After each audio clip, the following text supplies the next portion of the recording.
You're watching India First. I'm Gaurav Sawant. Unprecedented and explosive press conference by Lieutenant General Nadeem Anjum, Director General of Pakistan's ISI, and Lieutenant General Babar Iftikhar, Director General of ISPR.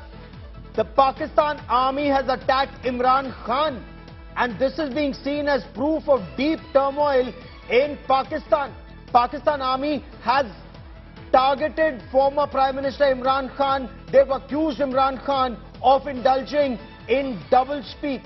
Pakistan Army has accused Imran Khan of trying to defame Pakistan's Army Chief General Qamar Javed Bajwa and the DG ISI, and we are showing you images of DG ISI actually holding a press conference saying, why meet Bajwa at night if you call him a traitor by day? DG ISI has spilled the beans on conversations that have taken place between Imran Khan and Pakistan's Army Chief. I'll get you that story also on the show. This is the 27th of October. This is 2022. 75 years earlier, in 1947, this was the day when the Indian Army had landed in Srinagar. This was the day that the Indian Army saved Srinagar from Pakistani raiders, and on this day in Budgam, Union Defence Minister Rajnath Singh talked about Pakistan occupied Kashmir, including Gilgit and Baltistan, to complete actions that started on the 5th of August 2019 with the abrogation of Article 370 in Jammu and Kashmir. But there is also a flip side. The opposition is targeting the Narendra Modi government and the security apparatus that via Kashmiri Pandits still fleeing Kashmir if the situation has changed. All that and much more. I'm Gaurav Sawant. Let's get started with the headlines at 10.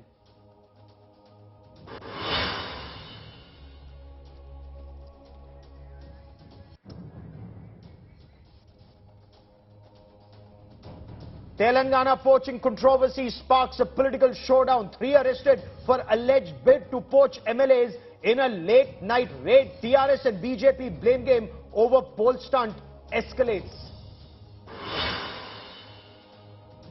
Politics ahead of Chhath Puja. BJP ups the ante against Arvind Kejriwal government over polluted Yamuna River.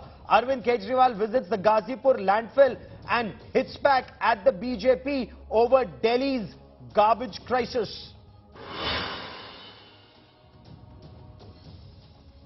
Kashmiri Pandits leave Shopian after targeted killings. National Conference patron Farooq Abdullah says Kashmir will become Hindu-less if immediate action is not taken.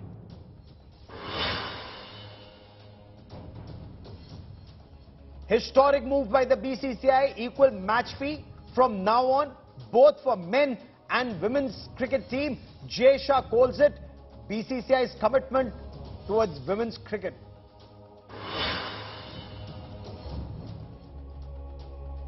Elon Musk visits Twitter headquarters with a sink in his hand, says, let that sink in. As deadline to take over the microblogging platform nears, changes his Twitter bio to Chief Twit.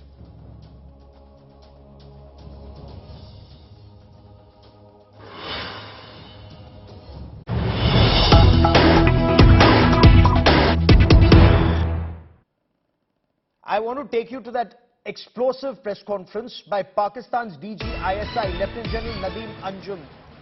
He was flanked by Lieutenant General Babar Iftikhar, Director General of Pakistan's Inter-Services Public Relations or ISPR. And the Pakistan Army launched an unprecedented attack on former Prime Minister Imran Khan. Deep turmoil in Pakistan.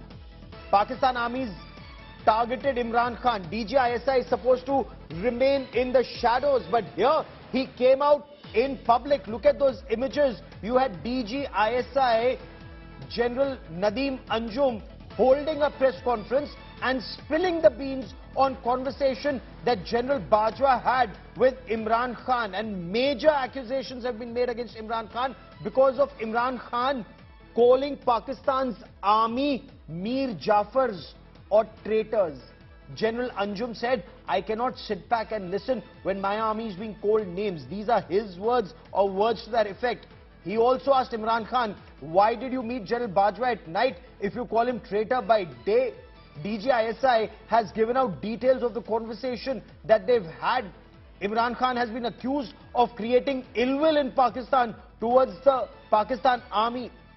DGISI also clarified, because this is a huge issue now in Pakistan, that the ISI had no role to play in the killing of a Pakistani journalist in Kenya. Imran Khan accused of telling lies. Before I get you more on the story, let's quickly listen in to Lieutenant General Nadeem Anjum, DGISI, at this press conference in Pakistan.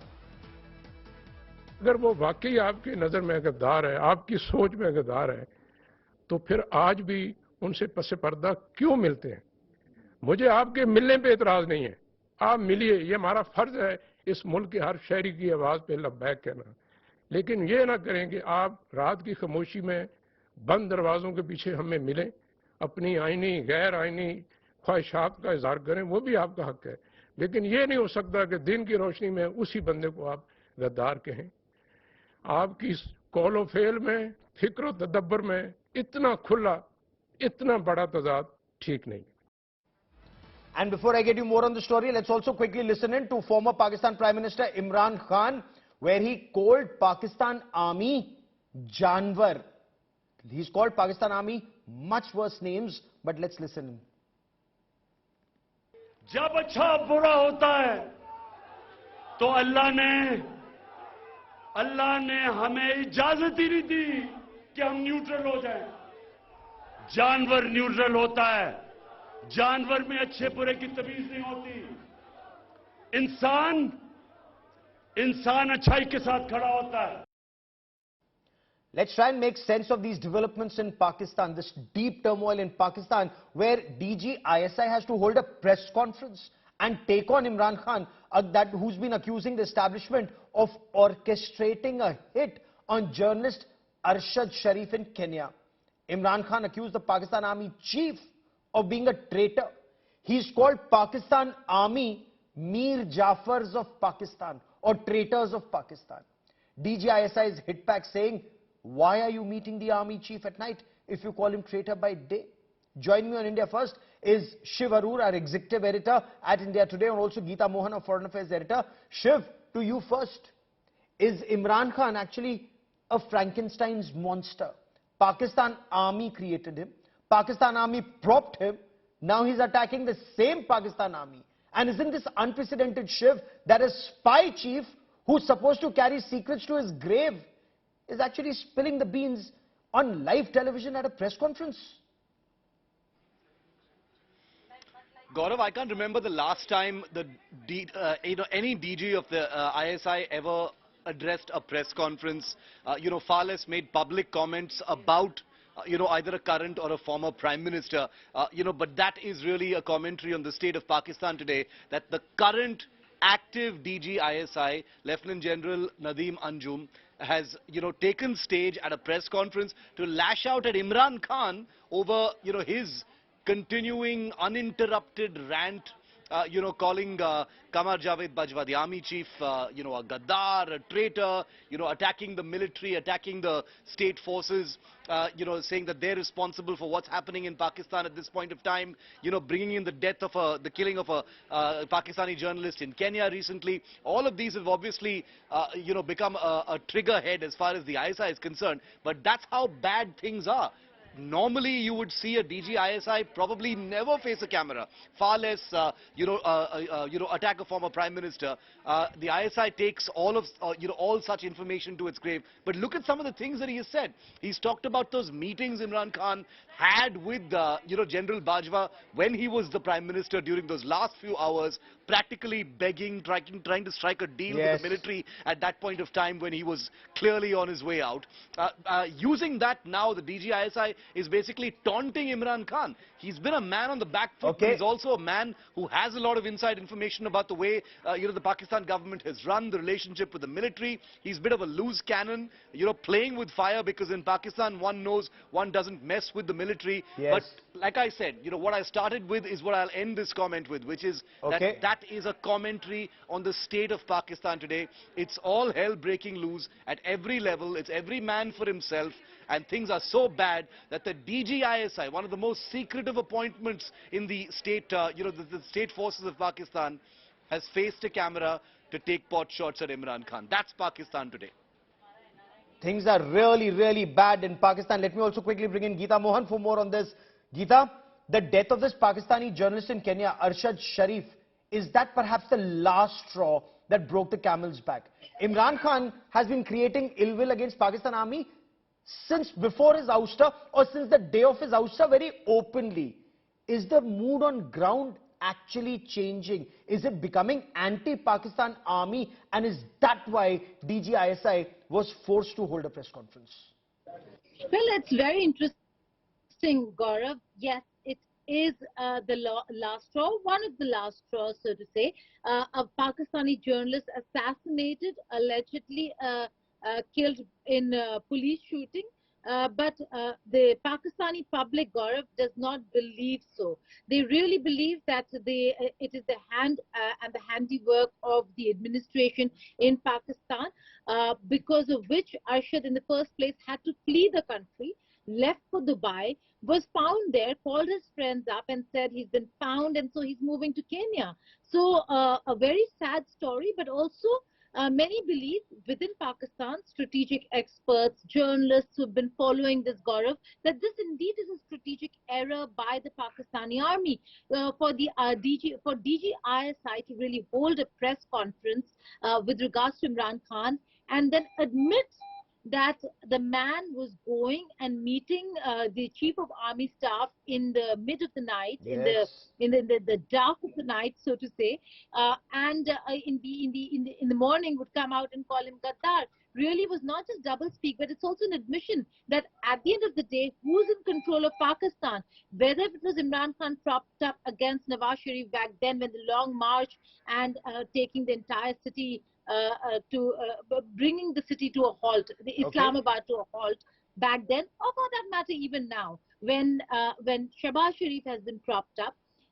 We know that they're all puppets, and at the end of the day, the control is with the Pakistani army. Or and is the Pakistan Army actually losing that control? Is that the fear, not just of General Qamar Javed Bajwa, but also General Anjum? Geeta, stay with me for a moment. I want to bring in Lieutenant General Atta Hasnain into this conversation. General Hasnain, you've commanded the Kashmir Corps.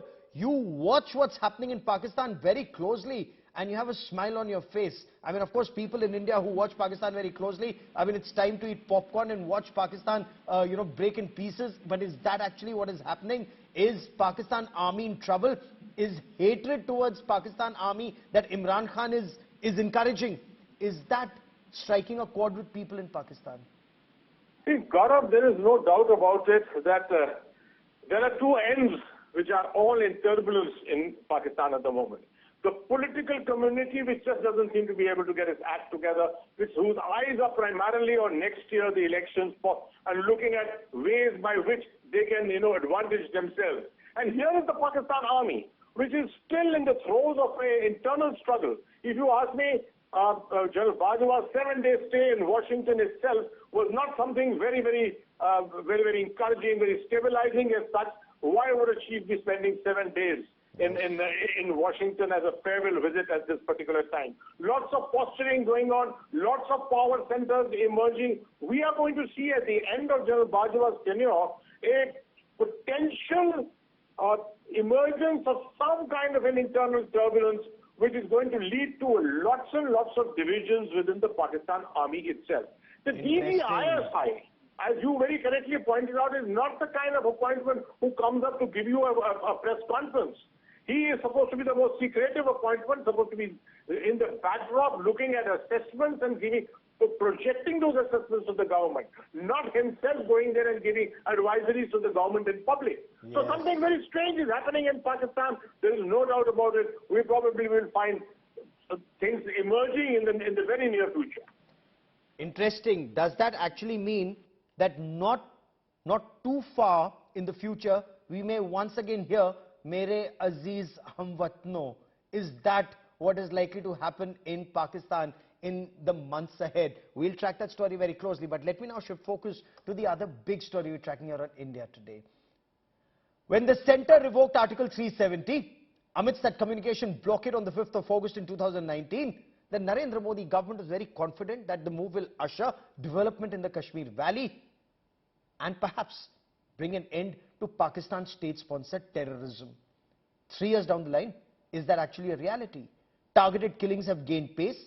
Many Kashmiri Hindus, many Kashmiri Pandit government employees have not only been killed, it's triggered such a fear psychosis amongst the Hindus living in Valley, some saying that it's reliving the horror of 1990, that they once again fled the valley.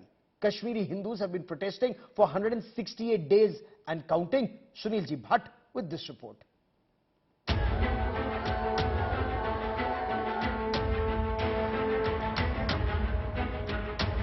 The 90s horror has come back to haunt Kashmiri Pandits in the valley, claims the minority community. Jammu and Kashmir's Shopia village is witnessing an exodus. As many as 10 families, comprising 30 to 40 Kashmiri Pandits, have fled to Jammu amid the rise in targeted killings.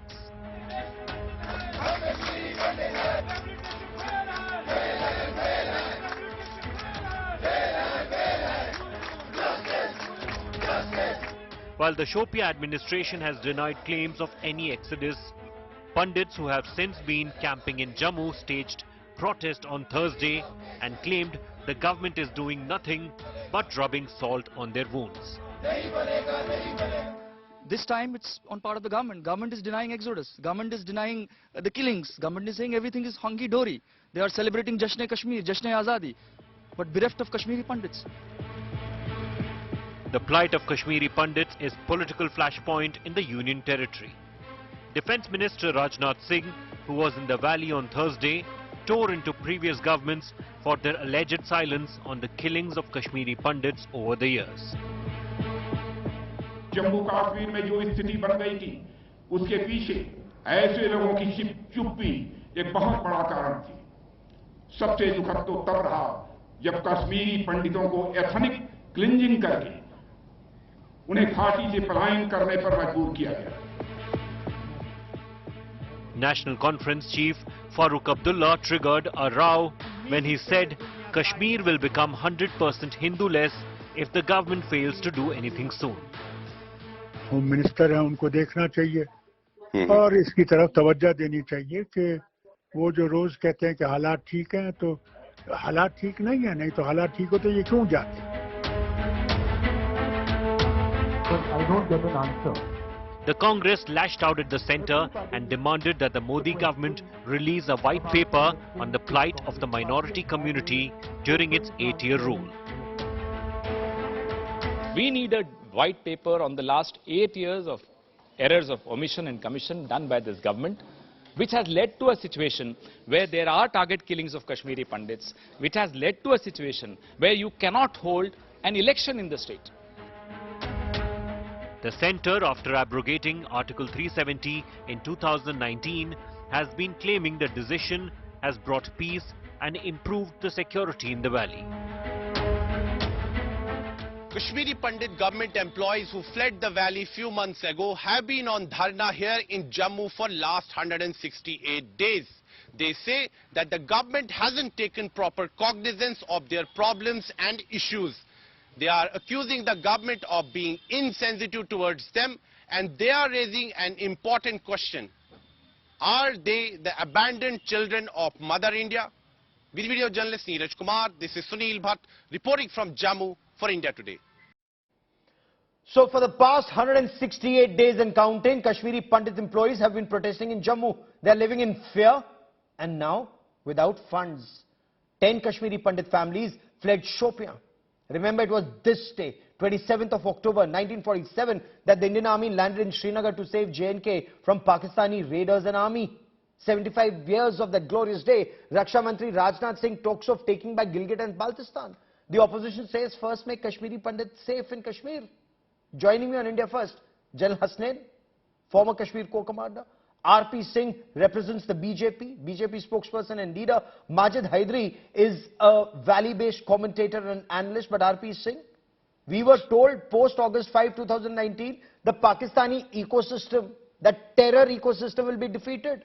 Terrorism will be defeated. Sir, more than 3 years down the line, Kashmiri Pandits continue to flee. Where is safety? The opposition says, sab baatein thi, baaton ka kya? गौरव, बातें याद हैं आप किस प्रकार से पत्थरबाजी होती थी, किस प्रकार से एक कैलेंडर निकाला जाता था. There used to be a calendar that this day the Kashmir will be shut, Srinagar will be shut, this day this district will be shut.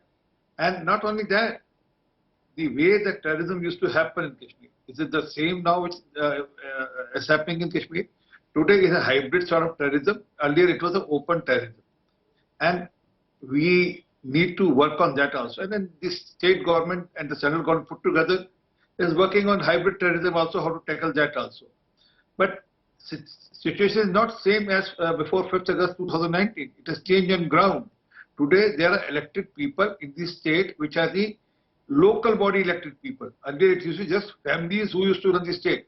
Today it is the local body elected people who run the state. Sir, that's the difference. All of but that yes, is can I complete? cold comfort for the Kashmiri Pandits who continue to flee the valley, sir. Were Kashmiri Pandits there before 5th August 2019? No. We are trying to work out that how can we rehabilitate them in Kashmir without they being killed or they being in trouble. Yes, we know that there are being targeted killing in Kashmir. That's happening. But we have to find out a solution. And as I said, the state government, the state administration and the central put together are working on it. And I'm very sure by another month or so, you'll find this being also tackled.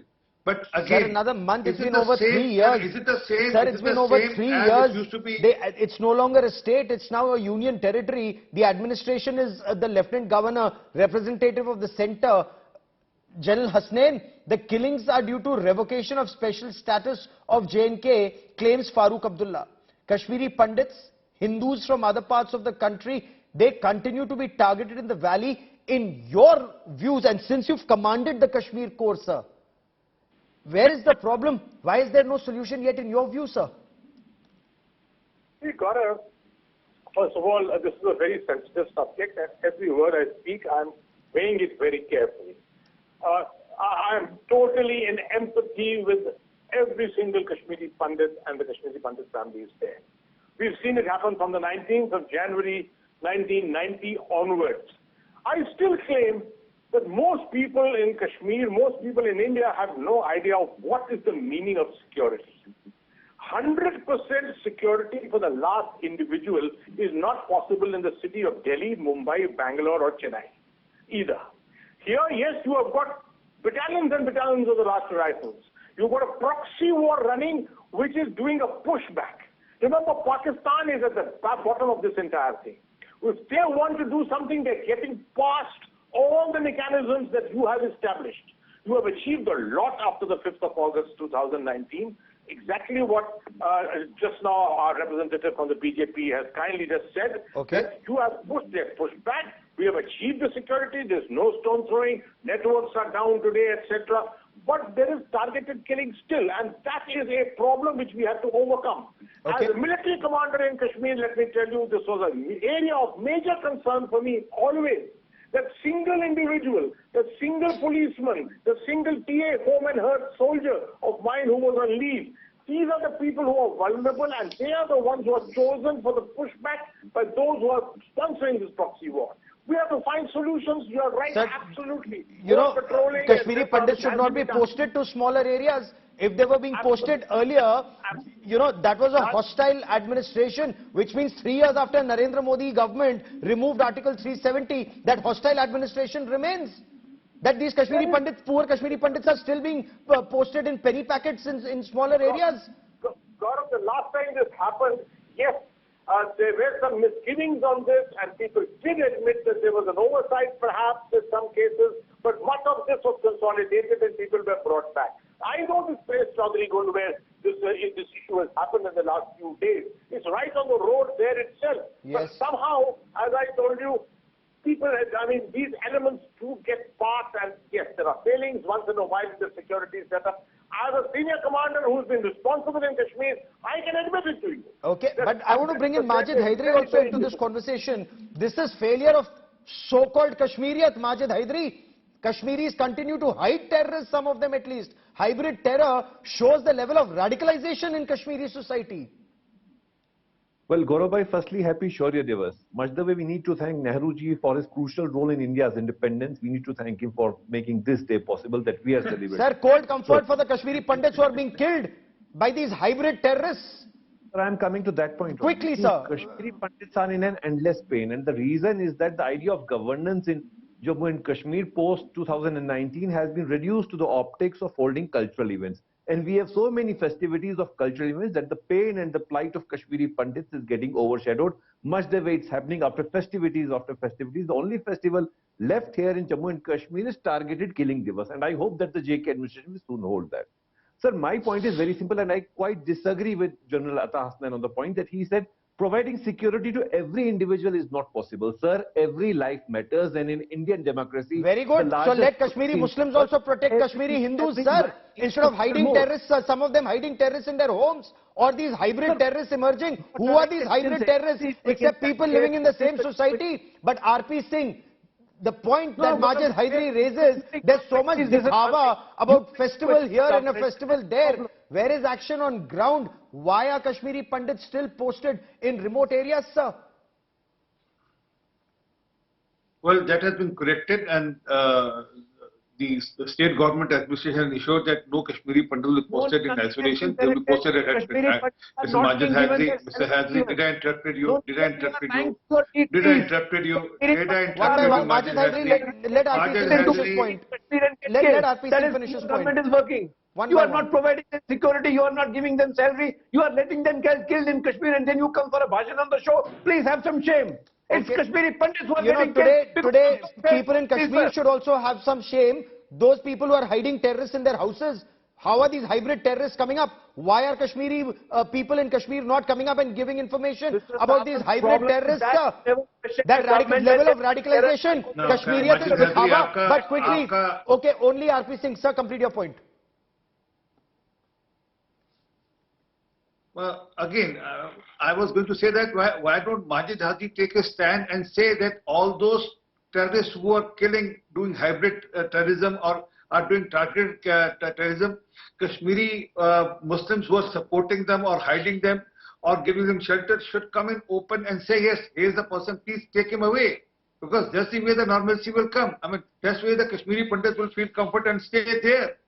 I mean, that's the only way. But we are trying our best, as I said, because by doing what we are doing, trying to get Kashmiri Muslims also back to the frame by like opening a cinema hall, for example, or by ensuring that development reaches of last end by holding elections for the local bodies. Almost 30,000 people have been elected in local bodies. Okay. So that but the I have feeling of governance 20 should seconds come. left on this part of the broadcast. General Hasnain, when Rajnath Singh, as Defence Minister, talks about Gilgit and Baltistan and POK, and Kashmiri Pandits are not safe in the valley. Sir, is this just political rhetoric or is there a wider messaging? You are not related at all. I think it's a different narrative completely. On this particular day, 27th of October, which is a significant symbolic day as such, it's important to convey a couple of messages. Open different narratives. Look at substantiating what you actually projected on the 5th of August 2019 when you set out that new map, the 1st of October, the lovely blue map of Ladakh and covering the whole of Gilgit-Baltistan, the golden yellow map of Jammu and Kashmir on the side. This was the message which was important, and since then we haven't spoken too much about it. Okay. I think these are occasions when you need to refer back to them to convey to the world that what we did on the 5th of August, we meant business. Fair enough. I've run out of time on this part of the show, gentlemen, but before I go, I want to leave you with images of UK's new Prime Minister, Rishi Sunak. Of course, this is an undated video. They've had a conversation, the two Prime Ministers, India and UK, they've had a conversation. But I want to leave you with images of Rishi Sunak grooving to a popular song, Kala Chashma. Take a look.